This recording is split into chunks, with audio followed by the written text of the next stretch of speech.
और लोगों की नजरों से खुद को बचाया करो। ये आंखों में काजल ही काफी नहीं है, गले में नींबू और मिर्च भी लटकाया करो।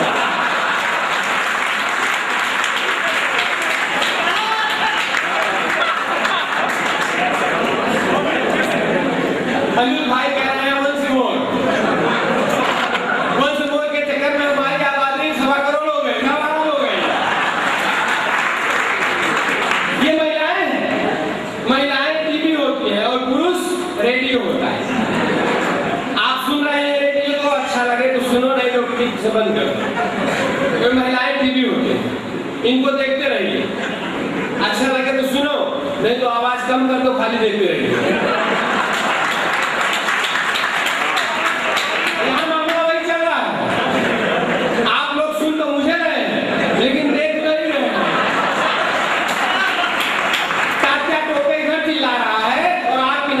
वाली रानी के पास ये नवसारी है। नवसारी में मैं कदम रखा तभी मुझे मालूम पड़ गया कि यहाँ के लोग कैसे हैं। गाड़ी से उतरा और एक रिक्शे वाले से मैंने पूछ लिया कि भाई सर्किट हाउस का क्या लेगा। उसने कहा बेचने नहीं है। यहाँ आया प्रदीप जी ने मुझे पास 15 दिन पहले फोन किया था, सुरेश जी अब की बार आना है, मैंने सुना है आप बहुत धमाल करते हो यार, आना है, हंसाना है, मैं आ जाऊंगा। उन्होंने कहा नहीं, जब आप तो जी टीवी पर, जी स्माइल पर, सहारा लाइव के तमाम चैनलों पर आने लगे हो, आपका रेट बहुत ज्यादा हो गया, बहुत पैसा लेने लगे हो। मैंने कहा हाँ वो तो लेता हूँ। बोले नहीं, हमारा समाज का कार्यक्रम है, अपने समाज के लोग बहुत सारे रहते हैं, मंगू भाई पिछले 8 साल से आ रहे हैं, खूब मजा आता है, आप आइए, हम उतना पैसा नहीं दे पाएंगे। मैंने कहा कोई बात नहीं, मान लीजिए मैं आ जाऊँगा। नहीं, हम लोग बड़े ईमानदार भी हैं, भाई के लोग हैं, एक पैसे का हिसाब रखते हैं, आप बताइए कितने का लिफाफा बनाना पड़ेगा। मैंने कहा भाई साहब आपने अपने दिमाग में जितना सोच के रखा होगा उससे 2000 रुपये कम दे देना। नवसारी के इन्होंने कहा आजा बेटा, मैंने 2000 रुपये ही देने के लिए सोचा था।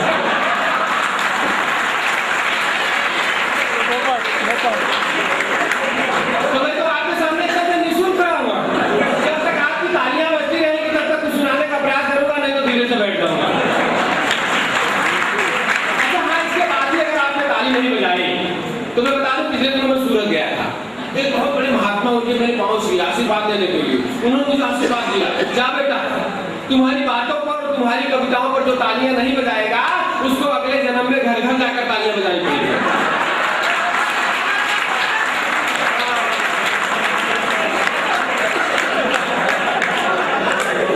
तो ये अगले जन्म का रिस्क है, पता नहीं कहां पैदा होना पड़ रहा है। इसलिए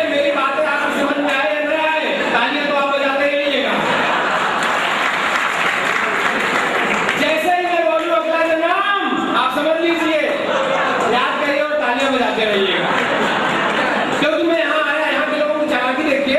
मैं यहाँ आया, एक आदमी केला बेच रहा था, मैंने उससे कहा भैया केला क्या भाव दिया? उसने कहा 15 रुपए दर्जन फिक्स। मैंने कहा यार कुछ कम करो, वो नवसारी का था, उसने 2 केला ही कम कर दिया। प्रदीप जी ने मुझे 8 बजे यहाँ बुला लिया था, 8 बजे मैं आया तो कोई था ही नहीं, ये जो कुर्सियां लगी वो मैंने लगाई, लगा कर यहाँ बैठ गया। तो प्रदीप जी मुझे पहचानते नहीं थे, फोन से बात हुई थी, उन्होंने मोबाइल देखे, मैं देखा था, बोले आप कौन? मैंने कहा पहचान कौन? उनका हाँ आप है कौन? मैंने कहा मैं हास्य कवि सुरेश मिश्रा हूँ, आपने मुझे हंसाने के लिए बुलाया है, मैं हंसाने आया हूँ। बोले तो आपका क्रियाक्रम कब शुरू होगा? मैंने कहा यह क्रियाक्रम नहीं है, कार्यक्रम है। इन्होंने कहा एक ही बात है। मैंने कहा फिर आप जैसे 4 लोग कंधा देने के लिए तैयार हो जाइए, हमारा क्रियाक्रम भी शुरू हो जाएगा। हमारे भाई आए, पसंद आए, यहाँ हंसाए, खूब मजा लगा, आपको भी अच्छा लगा। लालू प्रसाद यादव की बात की, आपको खूब अच्छा लगा, मुझे अच्छा नहीं लगा।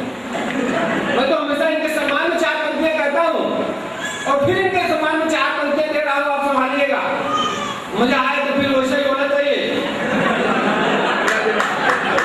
अगले क्रम जैसा। शराब बनी तो मैं खाने बने, शराब बनी तो मैं खाने बने, और हुस्न बना तो दीवाने बने। बसंत भाई आप में कुछ तो ऐसी बात नहीं होगी, वरना यूं ही तो नहीं पागल खाने बने।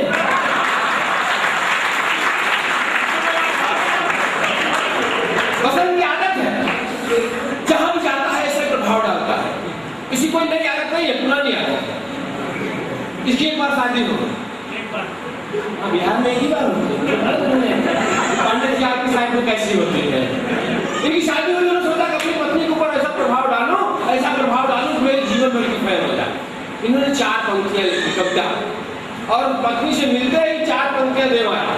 इन्होंने अपनी पत्नी से कहा कि तुम ही मेरी भावना हो, तुम ही मेरी कामना हो, तुम ही मेरी आराधना हो, तुम ही मेरी सब कुछ हो।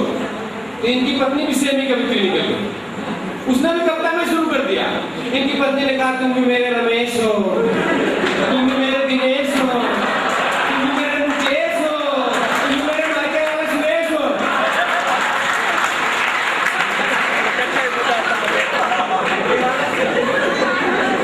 ये बिहार वाले बड़े चालाक होते हैं। अगर यहाँ कोई बैठा हो तो मैं माफी चाहूंगा, हमारे बसंत जी की जैसे ही आप लालू को देखिए कितना चालाक, रबड़ी जी को देखिए अंगूठा साहब मुख्यमंत्री बन गए और लगातार बनी रही, बसंत जी को देखिए कितना हंसा है। बिहार वाले बड़े चालाक होते हैं। ये मुंबई आए, बोले सुरेश जी यार मैं कविता बहुत बढ़िया लिख लेता हूँ। मैंने कहा तो बोले मुझे नौकरी दी आई यार, घर नहीं चल रहा है। मैंने कहा दिला लेता हूँ, अखबार में वांट निकली, मैंने फाइल भर दिया, मैंने फाइल भर दिया।